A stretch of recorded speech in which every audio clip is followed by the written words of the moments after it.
Dispersion de la lumière par un prisme. Tout d'abord, ce que ça veut dire un prisme. Donc un prisme, c'est un milieu transparent, limité par deux faces planes qui se coupent en une ligne droite appelée arête du prisme. Alors voilà, j'ai pris un schéma en perspective d'un prisme. Voilà les deux faces, l'une est cette face, l'autre elle est dans le plan arrière du tableau. Okay. On schématise le prisme en optique par ce triangle. Okay. Cet angle A est appelé angle du prisme. Alors donc, on fait l'expérience de la dispersion de la lumière. On fait projeter sur un prisme un faisceau de lumière blanche, un faisceau mince. Okay. Alors on voit que ce faisceau donc, subit la première diffraction lors du passage de l'air, parce que le prisme se trouve dans l'air. Okay. Dans le milieu qui forme le prisme, donc en général c'est du verre ou bien du plexiglas. Puis, en ce point-là, il subit une deuxième réfraction. Et là, on voit qu'on obtient sur un écran, ok, voilà, donc là, on a un écran. Voilà. Alors, sur cet écran, on obtient une tache colorée, ok, de différentes couleurs. Et ces couleurs sont arrangées de telle sorte qu'on a le rouge qui est en haut, puis l'orange, le jaune, le vert, le bleu, l'indigo et le violet. Ce sont les couleurs de l'arc-en-ciel. Okay. Bon, on voit que parmi toutes les lumières monochromatiques, bon, ça, alors le faisceau, la lumière blanche,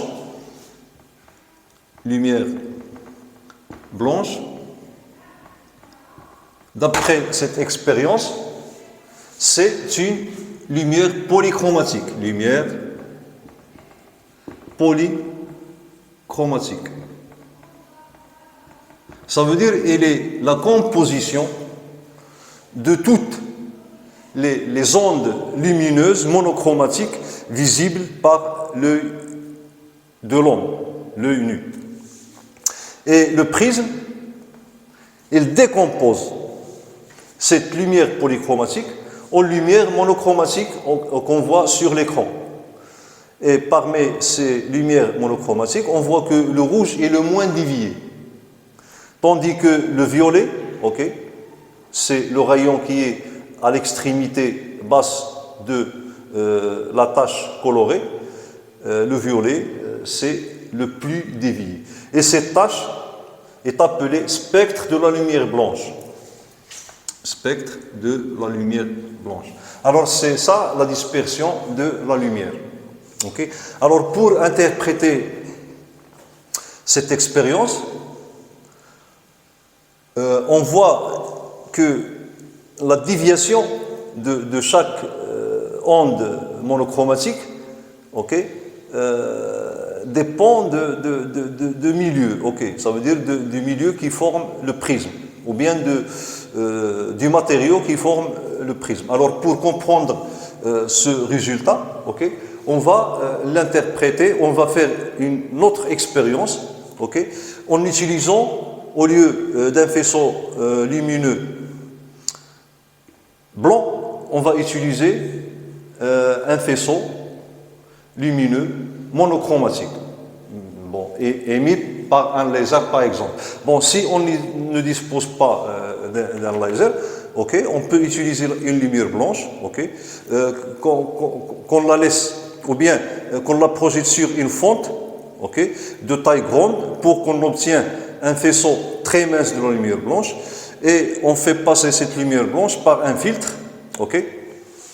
Bon, si on veut une lumière monochromatique rouge, donc le filtre doit être rouge, sa couleur doit être rouge. Alors, ce filtre, il absorbe toutes les radiations, okay, et ne laisse passer que la lumière monochromatique rouge. Okay. Si on veut, par exemple, une lumière verte par exemple, alors dans ce cas, on utilise un filtre vert. Il va absorber toutes les radiations autres que le vert et ne laisse passer que le vert. Bon, voilà. Ok, donc comme conclusion,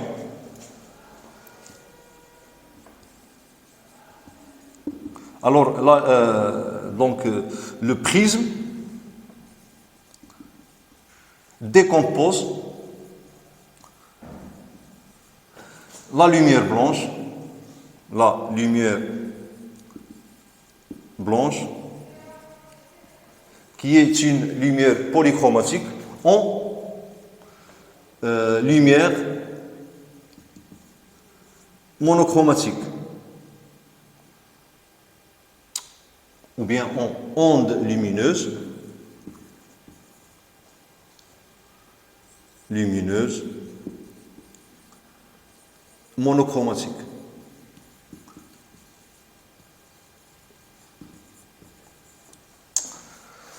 Alors on se demande pourquoi, à la traversée du prisme, ce faisceau lumineux, donc les ondes monochromatiques qui forment ce faisceau ont subi des déviations différentes. Le rouge est le moins dévié, tandis que le violet est le plus dévié. Donc on va comprendre ça à partir du petit paragraphe suivant. Bon, petit 2, influence de la couleur de la lumière sur l'indice de réfraction. Alors n égale à la vitesse de propagation de la lumière dans le vide divisé par la vitesse de propagation dans un milieu matériel. Ici, le milieu matériel, c'est le vert, ok? On a l'air, et approximativement, on prend l'indice de réfraction de l'air égal à l'indice de réfraction du vide. Et l'indice de réfraction du vide, c'est 1.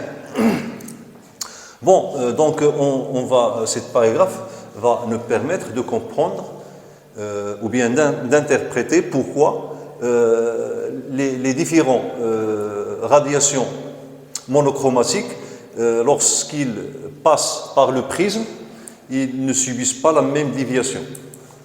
Alors là, on va prendre un prisme sur lequel on projette un rayon incident monochromatique provenant d'un laser. Okay. Si on ne dispose pas de laser, on pourra utiliser une lumière blanche. Okay.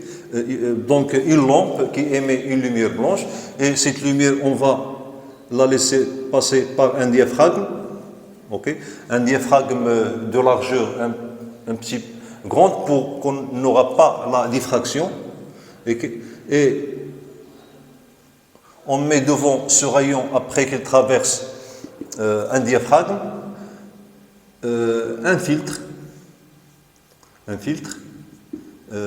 appelé filtre fréquentiel, un filtre. Alors, si on veut obtenir une lumière rouge, on utilise un filtre fréquentiel rouge. Alors, lorsque la lumière blanche passe à travers ce filtre, il va absorber toutes les lumières monochromatiques, sauf la lumière rouge qui la laisse passer. Okay. Si on veut une autre couleur, donc on choisit le filtre de cette couleur. Donc il va absorber toutes les couleurs et ne laisse uniquement la couleur qu'on veut obtenir.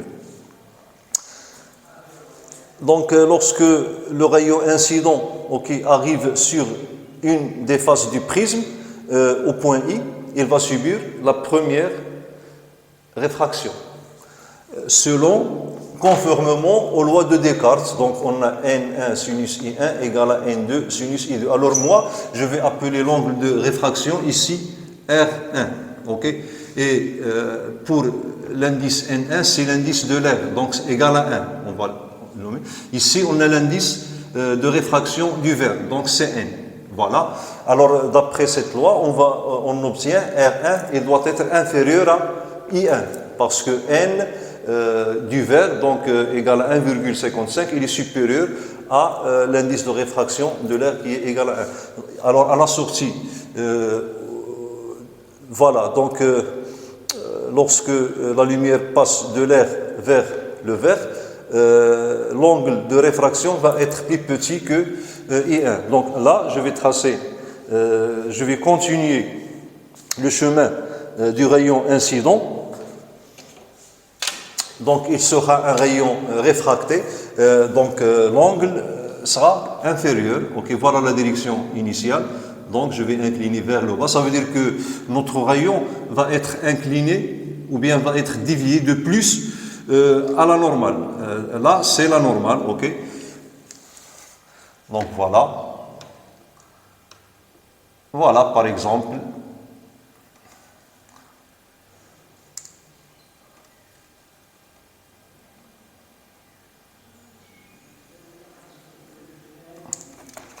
Alors là, j'ai l'angle qu'on va noter par R1. L'angle R1. Donc lorsque ce rayon arrive à l'autre face, il va subir une autre réfraction, ça veut dire la double réfraction, selon toujours la loi de Descartes. Donc, pour représenter le rayon émergent du prisme, je dois tout d'abord tracer la normale. Voilà, donc la normale.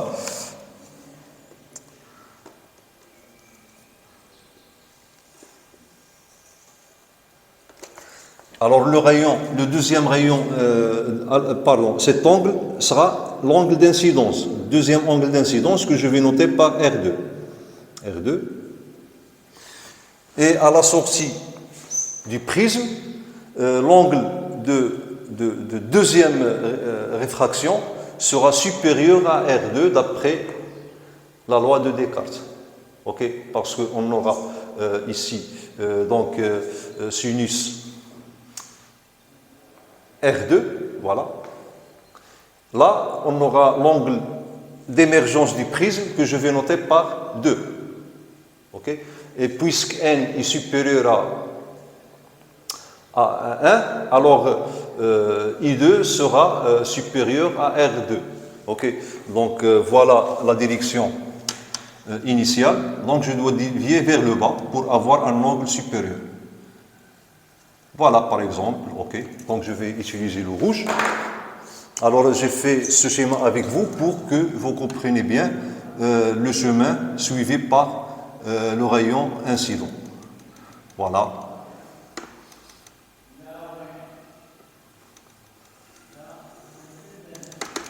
Donc c'est le rayon émergent, ça veut dire sortant du prisme, et cet angle, je vais le nommer par I2.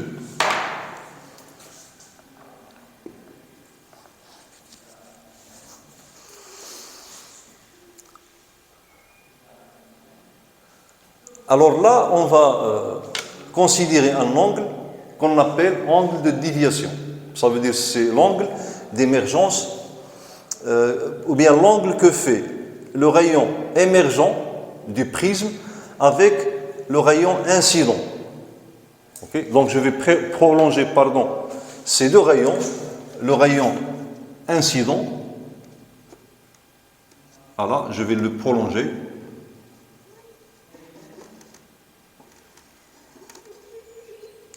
Et aussi, je prolonge le rayon émergent du prisme, ce rayon-là. Voilà. Voilà, je l'ai prolongé. Et voilà l'angle qu'on va considérer, c'est cet angle, qu'on va noter par D. OK. Appelé angle de déviation. Donc, petit a. Angle de déviation.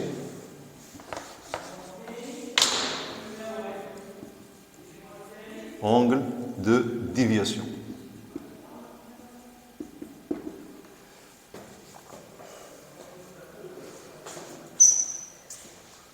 Donc, l'angle de déviation,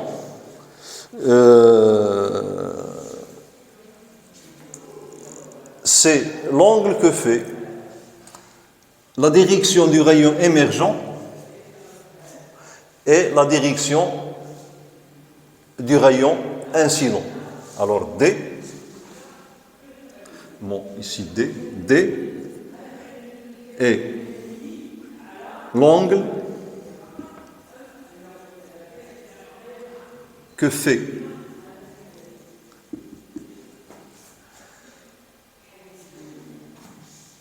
la direction du rayon incident et la direction du rayon émergent.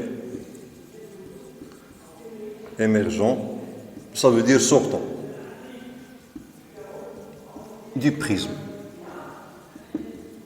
Donc on va le nommer uniquement rayon émergent. Bon, ce qu'on va faire dans un premier temps, c'est de trouver une relation entre l'angle D, l'angle A, c'est l'angle du prisme, l'angle I1 et l'angle I2. Et à partir de cette relation, on va comprendre pourquoi la déviation, ok, ça veut dire l'angle de déviation dépend de la lumière monochromatique, en quelque sorte de la fréquence de la lumière monochromatique et de sa longueur d'onde. Alors là, je vais noter ces points. Ce point-là, c'est I, donc c'est la rencontre du rayon émergent et le rayon incident. Ce point, je vais l'appeler par exemple J. Et on va commencer par ceci, ok? Alors, ces deux angles ici, on va les utiliser comme intermédiaires. Je vais appeler cet angle D1 et cet angle D2. Ok? Bon. Dans un premier temps, on a l'angle D, ok, le voilà. À quoi égal? Donc l'angle D égale à pi, voilà pi, ok, moins cet angle, donc que je vais noter alpha. Alors, j'ai mis tous ces angles pour que vous compreniez mieux comment on trouve la relation. Ok. Donc voilà l'angle alpha. Alors, je vais commencer par cette relation. On a D plus alpha égale à pi. Donc, c'est une droite, ok.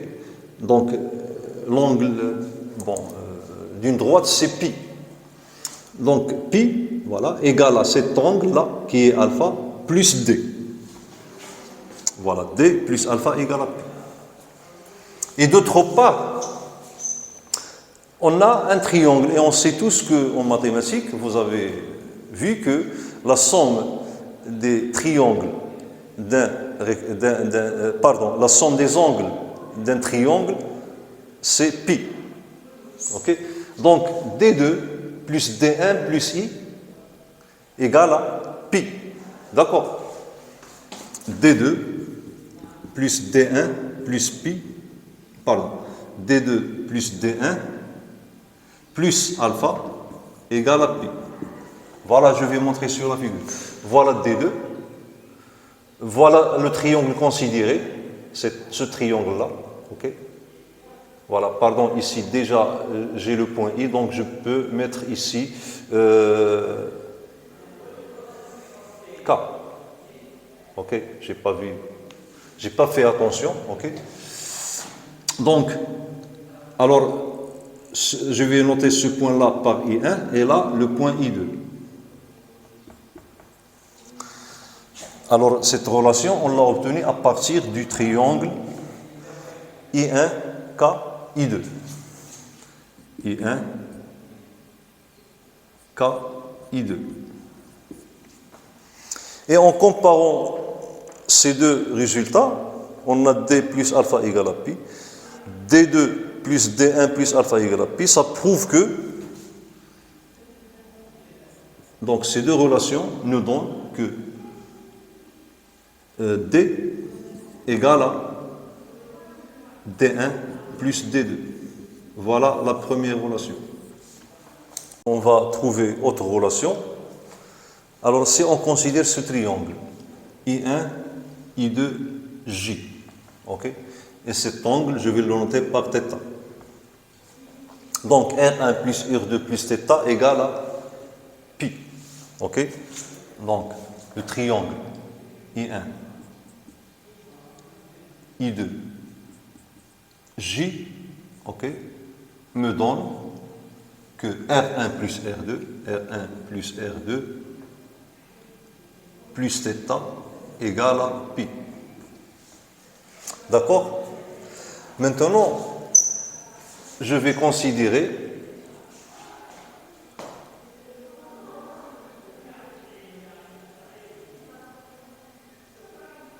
voilà cette figure là, J, I1, A et I2. Alors J, I1, A et I2.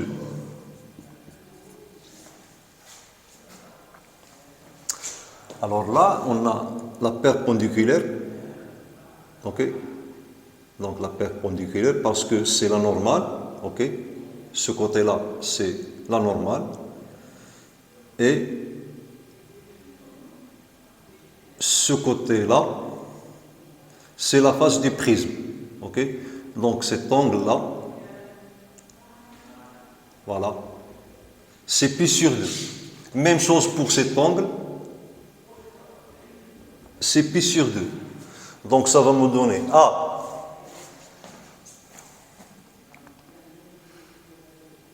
ok, A plus θ égale à pi. Donc pi sur 2 plus pi sur 2, c'est pi. Donc, ce quadrigramme, soi-disant, la somme de ces angles, c'est 2pi. Okay? Alors déjà, on a ici pi, il me reste pi entre A et θ. Ça veut dire A plus θ égale à pi. Et de là, on va trouver que A égale, ou bien R1 plus R2 égale à A.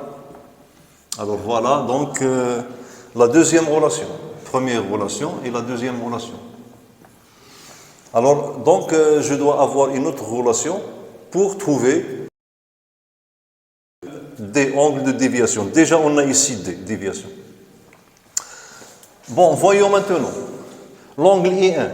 L'angle I1, en fait, ces deux angles, voilà, voilà, cet angle-là, et I1 sont opposés, donc ils sont égaux. Et cet angle, c'est quoi? C'est R1 plus D1. Ça veut dire que I1 égale à D1 plus R1. Ok? D1 plus R1 égale à I1. Même chose de ce côté-là. Voilà donc l'angle I2, voilà donc ces deux angles sont opposés. Cet angle avec l'angle I2.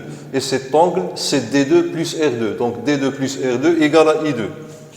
D2 plus R2 égale à I2.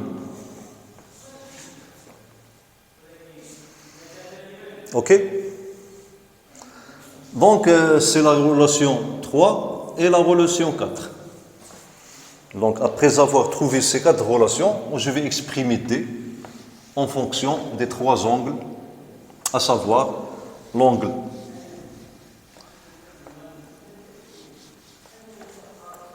A, I1 et I2. Donc, qu'est-ce qu'on va faire? On va faire la relation 3 plus 4. Ok? Donc, 3 plus 4 va donner. Alors, D1 plus D2 plus R1 plus R2 égale à I1 plus I2. Et déjà, on a D1 plus D2, c'est D. Voilà. R1 plus R2, c'est A. Et finalement, on aura A plus D égale à I1 plus I2. Et de là, on a l'expression de D qui est égale à I1 plus I2, pardon, moins A. Voilà la relation cherchée, qui va nous permettre de comprendre, je rappelle toujours, pourquoi les ondes ou bien les lumières monochromatiques subissent différentes déviations lors du passage d'un prisme, ou bien par un prisme.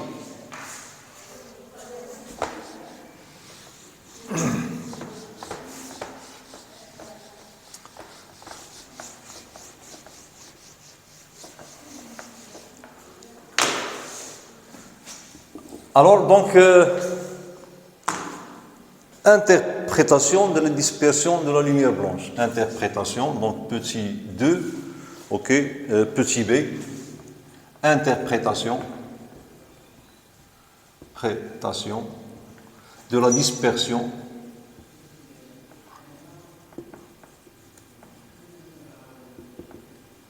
de la lumière blanche. Lumière blanche.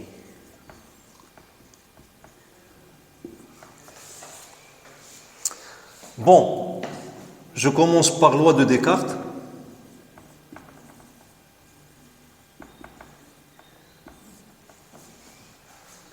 Alors, première réfraction.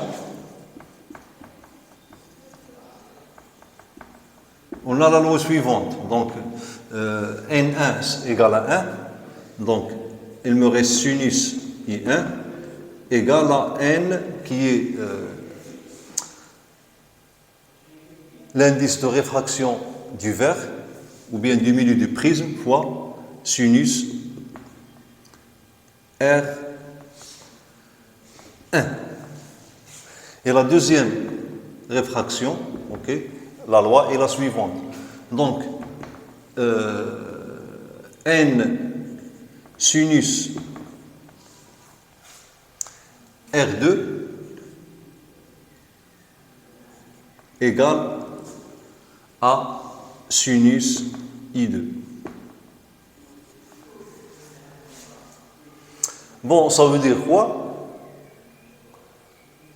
Ça veut dire que I2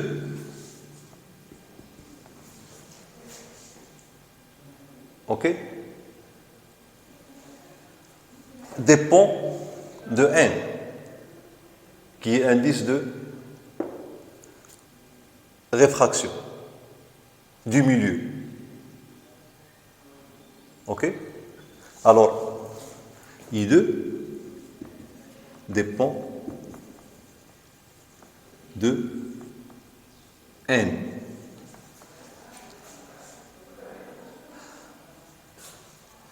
Alors, N n'est autre que la vitesse de la lumière, comme j'ai écrit ici, sur V. Et V, c'est quoi? Par définition, c'est la longueur d'onde fois la fréquence. Donc, ça veut dire égal à C sur lambda fois la fréquence nue de l'onde monochromatique. Donc, si I2 dépend de N, ça veut dire que D, il dépend aussi, ou bien il en dépend aussi. Pourquoi? Parce que D, elle est exprimée en fonction de I2. Donc, D dépend aussi de n, c'est-à-dire de lambda. Et lambda représente quoi? Elle représente le sens chromatique, ou bien elle représente la chromatie, c'est, j'ose dire ce terme, de l'onde lumineuse. Ça veut dire qu'elle représente la couleur de l'onde. Ok? Donc, qui définit la couleur de la lumière monochromatique. Donc voilà, monochromatique. Bon, l'angle de déviation, elle dépend de la longueur d'onde. Ça veut dire que toutes les lumières monochromatiques ne sortiront pas du prisme avec le même angle. Chaque lumière émerge du prisme, okay, avec un angle D. Okay. C'est pourquoi on a obtenu un spectre de lumière blanche lorsque le rayon incident était blanche. Okay. Alors, donc, comme conclusion, l'indice du milieu, okay, dépend de la fréquence et de la longueur d'onde de la lumière émise. Okay. Et conclusion, le verre du prisme, puisque la vitesse de propagation, ok, voilà la vitesse de propagation, elle dépend de la fréquence. C'est un milieu dispersif pour la lumière. Ok. Bon, conclusion. Le milieu de prisme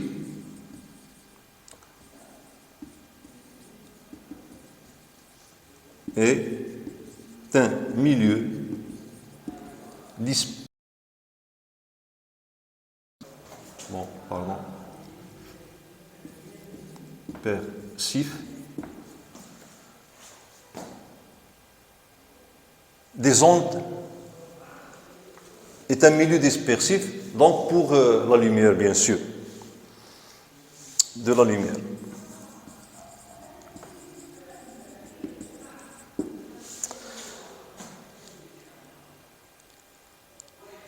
Bon, c'est tout, ok. Merci pour votre attention et à la prochaine.